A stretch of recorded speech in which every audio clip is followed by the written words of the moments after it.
my fellow citizens.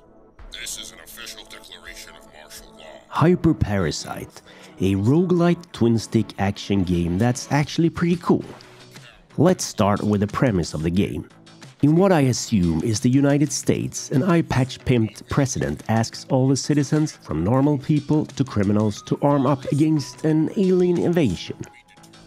The thing though is that it's you that's the invasion, and I'm kinda wondering if you as an alien are a bit stupid or just naive, because this is a pretty unfair matchup since you're basically a very cute, tender and fragile little alien parasite cloud flying around, dying if someone looks at you from the wrong angle. Apparently this is just a casual invasion just for fun. But I mean, if I would invade something myself, I wouldn't invade an alien planet if I was a cloud that died of one hit. However, there are some abilities though that can make this worth the effort, but more about that later in this review. HyperParasite is set in a retrofuturistic cyberpunk world that's much more gritty than the real-life vanilla Sweden where I grew up. I'm not sure if it's because of the gritty, alley-like environments or the textures and colors, but there's something about this game that reminds me of Twisted Metal and some other games from the PS1 and PS2 era.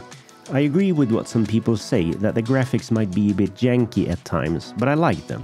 I think this game has a certain charm with its dirty levels and fun characters.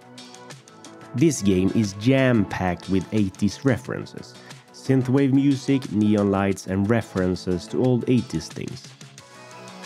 In HyperParasite, as that little parasite alien cloud, you have two different abilities. One is a basic projectile, while the other allows you to possess some of the 60-odd characters that you run into. These range from shopping cart hobos to basketball players, and all these characters have different attacks, abilities and feels different from each other. You will most probably get your own favorites quickly.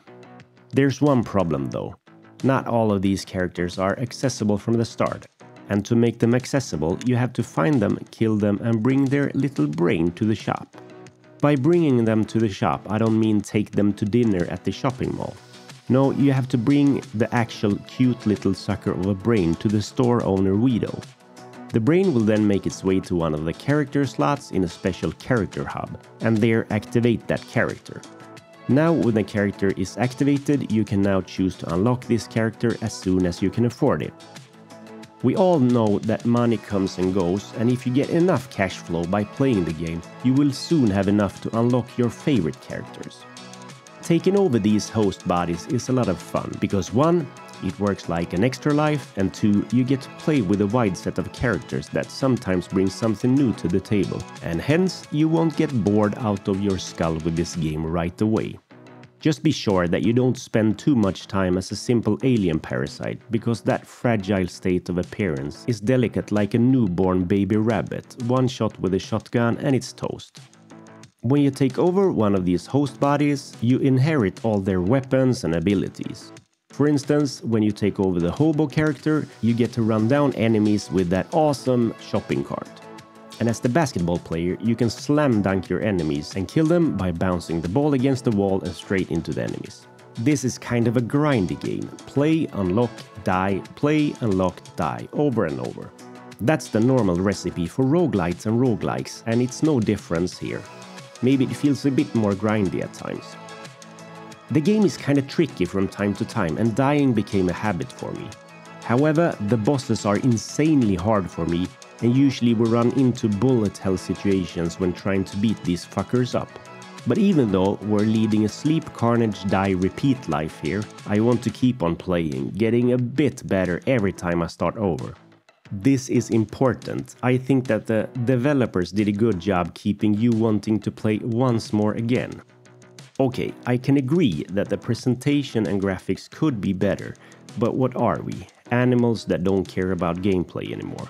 Gameplay is perfectly fine, and personally I enjoy this game, especially since it's from a genre I really like.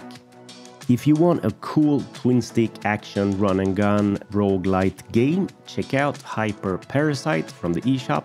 It's well worth playing through. Until next time, stay safe, stay gold and keep your head down.